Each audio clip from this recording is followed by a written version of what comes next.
വാഴ്ത്തുന്നു ഞാൻ അത്യുന്നതനെ.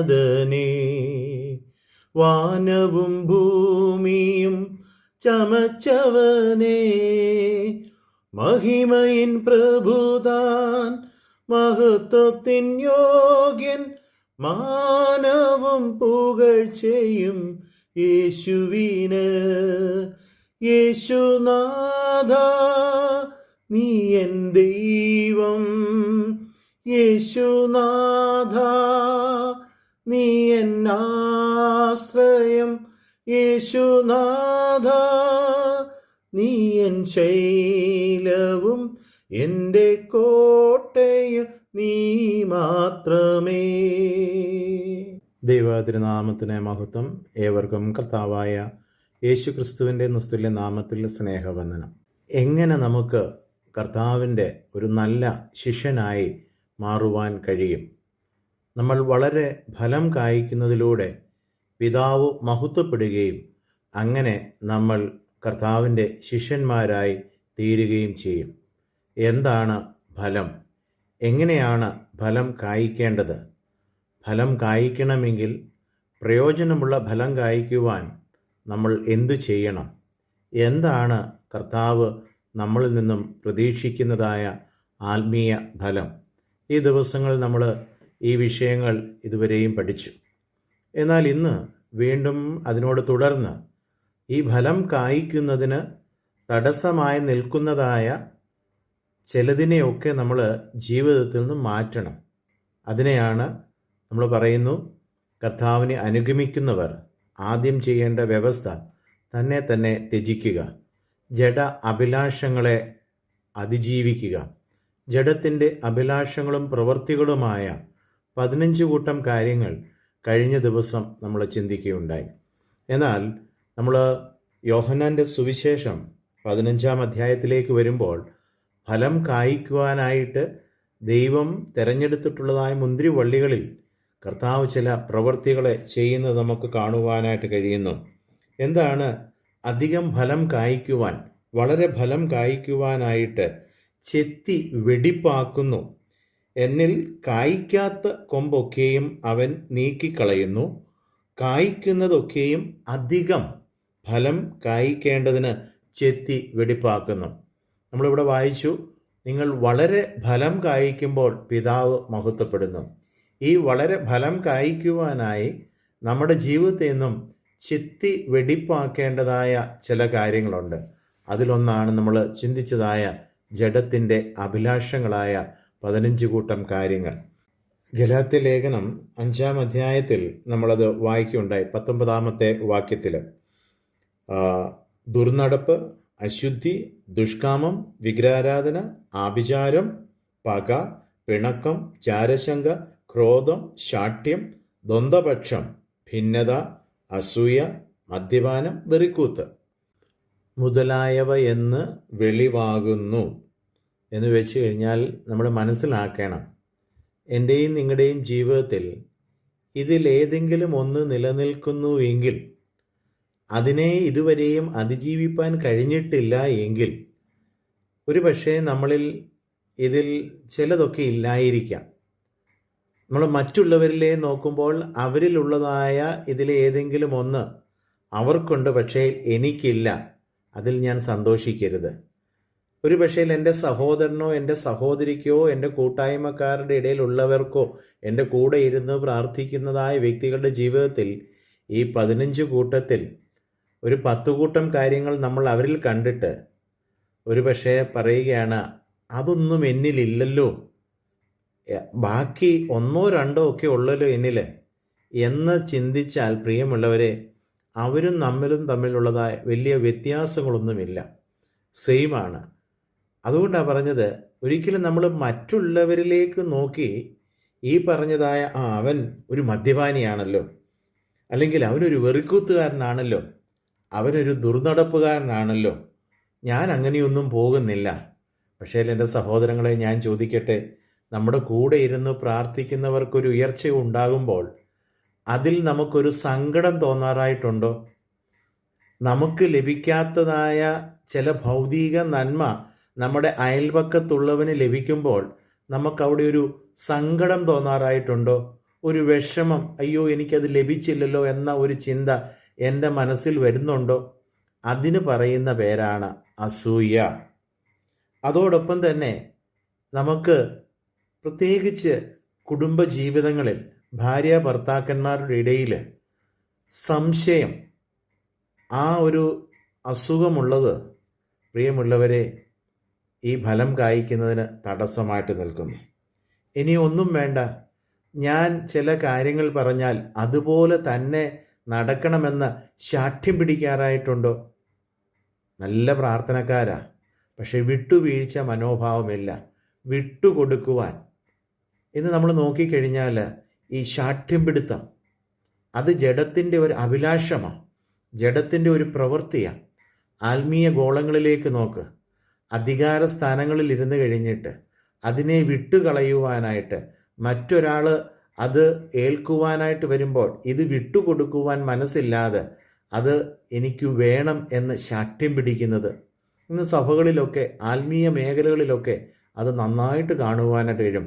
അതായത് എൻ്റെ കയ്യിലിരിക്കുന്നതിനെ വിട്ടുകൊടുക്കുവാൻ, അതോടൊപ്പം തന്നെ ഞാൻ പറയുന്നതായ കാര്യങ്ങൾ, അല്ലെങ്കിൽ ഒരു പക്ഷേ കൂടെയുള്ള ബാക്കിയുള്ളവർ പറഞ്ഞത് ഒരു നല്ല കാര്യമായിരിക്കാം, അത് ഒരു പ്രയോജനം, മറ്റുള്ളവർക്കും പ്രയോജനം വരുന്ന ഒരു കാര്യമായിരിക്കാം. എന്നാൽ അതിനെ കേൾക്കുവാനോ അതിനെ അംഗീകരിക്കുവാനോ, അല്ലെങ്കിൽ ഞാൻ പറഞ്ഞതായ കാര്യങ്ങളിൽ ഒരു വിട്ടുവീഴ്ച ചെയ്തുകൊണ്ട് മറ്റുള്ളവരുടെ നന്മയ്ക്കു വേണ്ടി, പൊതു നന്മയ്ക്കു വേണ്ടി എൻ്റെ സുഖത്തെയും സൗകര്യങ്ങളെയും സന്തോഷത്തെയും എൻ്റെ ആദായത്തെയും നഷ്ടപ്പെടുത്തുവാൻ എനിക്ക് സാധിക്കുമോ? അതോ ഞാൻ ശാഠ്യം പിടിക്കുമോ? അപ്പോൾ നമ്മൾ മനസ്സിലാക്കേണ്ടത്, നമ്മൾ പലപ്പോഴും ഞാൻ കുഴപ്പമില്ലാത്തവനാണ്, കുഴപ്പമില്ലാത്തവളാണെന്ന് എങ്ങനെ തീരുമാനിക്കുന്നത്? കാരണം അവൻ നല്ല മദ്യപാനിയാണ്. ഒരു പക്ഷെങ്കിൽ പ്രിയമുള്ളവരെ, ഈ മദ്യപാനം മാത്രമേ അവരുടെ ജീവിതത്തിൽ ഒരു ദോഷമായിട്ടുള്ളൂ. ബാക്കിയിലെല്ലാം, ബാക്കി പറയുന്നതായ 14 കൂട്ടം കാര്യങ്ങളിലും അവർ കുഴപ്പമില്ലാത്തവരായിരിക്കാം. പക്ഷേ നമ്മൾ എന്ത് ചെയ്യുമെന്നറിയാമോ? അവനിലുള്ള കുറവിനെ കണ്ടിട്ട്, നമ്മളിൽ ഇല്ലാത്ത കുറവ്, നമ്മൾ അതിനെ എപ്പോഴും ചിന്തിച്ചുകൊണ്ട് നമ്മളെ തന്നെ ന്യായീകരിക്കും. നമ്മളിത് പഠിക്കുന്ന ഈ സാഹചര്യത്തിൽ ഞാനൊരു കർത്താവിൻ്റെ നല്ല ശിഷ്യനാകുന്നുവെങ്കിൽ, ശിഷ്യയാകുന്നുവെങ്കിൽ ഫലം കായ്ക്കണം, വളരെ ഫലം കായ്ക്കുന്ന ഒരനുഭവം, പൂർണ്ണതയുടെ ഫലം നമ്മളിൽ നിന്ന് ഉളവാകുന്ന ഒരനുഭവം. അപ്പോൾ ഇവിടെ ഈ പറഞ്ഞതായ 15 കൂട്ടം കാര്യങ്ങളിൽ ഏതെങ്കിലും ഒന്ന് എന്നെ ഇന്ന് ബാധിച്ചിട്ടുണ്ടെങ്കിൽ, അതിനെ അതിജീവിക്കുവാൻ എനിക്ക് കഴിയാതെ അതിലേതെങ്കിലും ഒന്നിൽ ഞാൻ പെട്ടുകിടക്കുകയാണ് എങ്കിൽ, പ്രിയമുള്ളവരെ, ഈ 15-ാം അധ്യായത്തിൽ യോഹന്നാന്റെ സുവിശേഷത്തിൽ വായിച്ചതുപോലെ ഫലം കായ്ക്കുവാനായി ചില ചെത്തി വെടിപ്പാക്കലുകൾ നടത്തേണ്ടതായിട്ടുണ്ട്, ചെത്തേണ്ടതായിട്ടുണ്ട്, വെട്ടിക്കളയേണ്ടതായിട്ടുണ്ട്, അല്ലെങ്കിൽ അതിനെ നീക്കേണ്ടതായിട്ടുണ്ട്. അപ്പോൾ മാത്രമേ നമ്മുടെ ജീവിതത്തിൽ ഈ ഫലത്തെ പുറപ്പെടുവിക്കുവാനായിട്ട് കഴിയുകയുള്ളൂ. ആ ഫലം പൂർണ്ണതയുള്ള ഫലമാണ്, അത് തികവുള്ള ഫലമാണ്, അത് പ്രയോജനപ്പെടുന്ന ഫലമാണ്. നമ്മൾക്കറിയാം, നമ്മുടെ മാവിലോ പ്ലാവിലോ തെങ്ങിലോ ഒക്കെ ഒരു ഫലം ഉണ്ടാവുമ്പോൾ അത് പ്രയോജനപ്പെടുന്നത് എപ്പോഴാണ്? ഉദാഹരണത്തിന്, ഒരു മാവ് കായ്ച്ച് പൂത്ത് കായ്ച്ച് അതിൽ നിന്ന് ഒരു മാങ്ങ പറിക്കുമ്പോൾ, അത് മുറിക്കുമ്പോൾ അതിൽ നല്ല ദശയുണ്ടെങ്കിൽ, അല്ലെങ്കിൽ നല്ല രുചിയുണ്ടെങ്കിൽ നമ്മൾ പറയും നല്ലതായിരുന്നു. അതല്ലാതെ മുറിക്കുമ്പോൾ അതിനുള്ളിൽ ഒന്നുമില്ല എങ്കിൽ, ഒരു ശൂന്യതയാണെങ്കിൽ, പേടാണെങ്കിൽ, അല്ലെങ്കിൽ അതിൽ കേടുണ്ടെങ്കിൽ, പുഴുക്കുത്തുണ്ടെങ്കിൽ നമ്മൾ പറയും, ഓ ഇത് കൊള്ളത്തില്ല, വളരെ പ്രതീക്ഷയോടെ ഞാൻ നട്ടതായ ഒരു മരമായിരുന്നു. ഒരു വർഷം നോക്കി, ഇപ്രാവശ്യം കായ്ച്ചപ്പോഴും മുറിച്ച് നോക്കിയപ്പം മൊത്തവും പുഴുവാണ്. 2 വർഷം നോക്കി, കായ്ക്കുന്നതെല്ലാം പുറമേ വലിയ കുഴപ്പമൊന്നുമില്ലാത്തതാണ്. പക്ഷേ ഇത് മുറിച്ചു നോക്കുന്ന ഉടനെ അതിൻ്റെ അകത്ത് കേടുള്ളതാണ്. ഒരു 3-4 വർഷമൊക്കെ കഴിയുമ്പോൾ എന്ത് ചെയ്യുമെന്നറിയാമോ? അതിനെ വെട്ടിക്കളയും. കാരണം ഇത് കായ്ക്കുന്നത് മുഴുവനും കേടായി പോവുകയാണ്. പ്രിയമുള്ളവരെ, ആത്മീയ ജീവിതത്തിലും നമ്മുടെ കർത്താവ് പ്രതീക്ഷിക്കുന്നത്, പിതാവ് മഹത്വപ്പെടുന്നത് എപ്പോഴാണ്? എന്നിലെ ഫലത്തിൻ്റെ ഗുണത്തെ നോക്കുമ്പോഴാണ്. എന്നിൽ ഗുണമില്ലാത്ത, അല്ലെങ്കിൽ പ്രയോജനമില്ലാത്ത, പുറമേ ഉള്ളതായ ഒരു പുറമൂടി മാത്രമാണ്. പുറത്തുകൂടെ നോക്കുമ്പോൾ എന്തൊക്കെയോ എന്നിലുണ്ട് എന്ന് തോന്നിക്കും. പക്ഷെങ്കിൽ ഉള്ളിൽ പ്രയോജനമില്ലാത്ത ഫലമാണ് എങ്കിൽ പ്രിയമുള്ളവരെ, അതിൽ പിതാവ് മഹത്വപ്പെടുകയില്ല. നമുക്ക് കർത്താവിൻ്റെ ഒരു നല്ല ശിഷ്യനായി തീരുവാനായിട്ട് കഴിയുകയില്ല. അപ്പോൾ ഇന്ന് ഇത്രയും പറഞ്ഞുകൊണ്ട് ഞാൻ അവസാനിപ്പിക്കട്ടെ.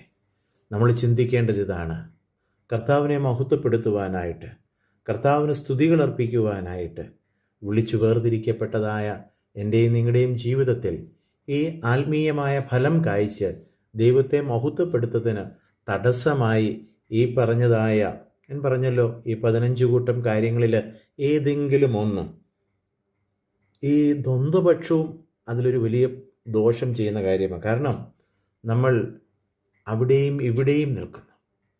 കാരണം രണ്ട് കൂട്ടരോടും, അല്ലെങ്കിൽ അവരോട് അവിടെ ചെല്ലുമ്പോൾ ഇവിടുത്തെ കുറ്റം, ഇവിടെ വരുമ്പോൾ അവിടുത്തെ കുറ്റം, ഈ ദ്വന്ദ്വപക്ഷം രണ്ട് പക്ഷം പിടിച്ചുകൊണ്ട് സംസാരിക്കുകയും അത് അവസാനം മറ്റുള്ളവർക്ക് ദോഷം വരികയും ചെയ്യുന്നതായ ഒരനുഭവത്തിലേക്ക് പോകുവാനിടയാകരുത്. പിണക്കം, ജാരശങ്ക, ക്രോധം, ശാഠ്യം, ഇതിലേതെങ്കിലുമൊക്കെ ഒരുപക്ഷെ മറ്റു പറയുന്നതായ വലിയ കാര്യങ്ങളോ വെറുക്കൂത്തുകളോ ദുഷ്കാമങ്ങളോ ദുർനടപ്പോ ഒന്നും ഒരുപക്ഷെ നമ്മളിലില്ല എന്ന് പറയാം. പക്ഷെങ്കിൽ ഇങ്ങനെയുള്ളതായ ചില ചെറിയ ചെറിയ കാര്യങ്ങൾ, മറ്റുള്ളവരുടെ ഉയർച്ചയിൽ തോന്നുന്നതായ സങ്കടം, അല്ലെങ്കിൽ മറ്റുള്ളവരോടുള്ളതായ ഉള്ളിലുള്ളതായ കയ്പ്, പിണക്കം, ഇതേതെങ്കിലും നമ്മുടെ ജീവിതത്തിൽ നിന്ന് ഉണ്ടെങ്കിൽ പ്രിയമുള്ളവരെ, ഈ സമയത്ത് കർത്താവിനോട് പറയാം, എന്നെ ചെത്തി ഒന്ന് വെടിപ്പാക്കണമേ. കർത്താവ്, എനിക്കൊത്തിരി ഫലം കായ്ക്കുവാൻ, വളരെ ഫലം കായ്ക്കുവാൻ, ഗുണമുള്ള ഫലം കായ്ക്കുവാൻ, കേടില്ലാത്ത ഫലം നൽകുവാൻ എന്നെ ഒന്ന് ചെത്തി വെടിപ്പാക്കണമേ. ഒരു നിമിഷം നമുക്ക് നമ്മുടെ കണ്ണുകളെ അടച്ച് ഒന്ന് ശോധന ചെയ്ത് പ്രാർത്ഥിക്കാം. നല്ല കർത്താവേ, സ്വർഗീയ പിതാവേ, ഞങ്ങളെ തിരുക്കുന്നതിലേക്ക് സമർപ്പിക്കുന്നു. കർത്താവ്, ഞങ്ങളുടെ ആത്മീയ ജീവിതത്തിലേക്ക് നോക്കുമ്പോൾ ജഡത്തിൻ്റെ അഭിലാഷങ്ങളായ, ജഡത്തിൻ്റെ പ്രവൃത്തികളായ, ആത്മീയ ഫലം കായ്ക്കുന്നതിന് തടസ്സം നിൽക്കുന്നതായ ഈ ഏതെങ്കിലും ഒരു പ്രവൃത്തിയോ സ്വഭാവമോ ഞങ്ങളുടെ ജീവിതത്തിലുണ്ടെങ്കിൽ കർത്താവെ, അതിനെ വെളിപ്പെടുത്തി തരണമേ. കർത്താവെ, അത് ആത്മീയ ഫലം കായ്ക്കുന്നതിന് തടസ്സമാകുന്നുവെങ്കിൽ നാഥ, വളരെ ഫലം കായ്ക്കുവാൻ മുന്തിരിവള്ളിയെ ചെത്തി വെടിപ്പാക്കുന്നത് പോലെ ഞങ്ങളുടെ ആത്മീയ ജീവിതത്തിലെ ഒരു ചെത്തി വെടിപ്പാക്കലിൻ്റെ അനുഭവത്തെ അവിടുന്ന് ഞങ്ങളൊന്ന് ചെത്തി വെടിപ്പാക്കണമേ. വളരെ ഫലം കായ്പാൻ ഞങ്ങളെ സഹായിക്കണമേ. ഒരിക്കലും കർത്താവെ, ഫലമില്ലാത്ത കൊമ്പുകളെ വെട്ടിക്കളയുന്ന അനുഭവത്തിലേക്ക് ഞങ്ങൾ ആരുമായിത്തീരരുത്. ഫലം കായ്ച്ച്, വളരെ ഫലം കായ്ച്ച് പിതാവിനെ മഹത്വപ്പെടുത്തി നല്ല ശിഷ്യന്മാരായി, നല്ല ക്രിസ്ത്യാനികളായി ദൈവത്തിന് മഹത്വമർപ്പിപ്പാൻ സഹായിക്കണം. യേശുവിൻ നാമത്തിൽ തന്നെ പിതാവേ, ആമേൻ.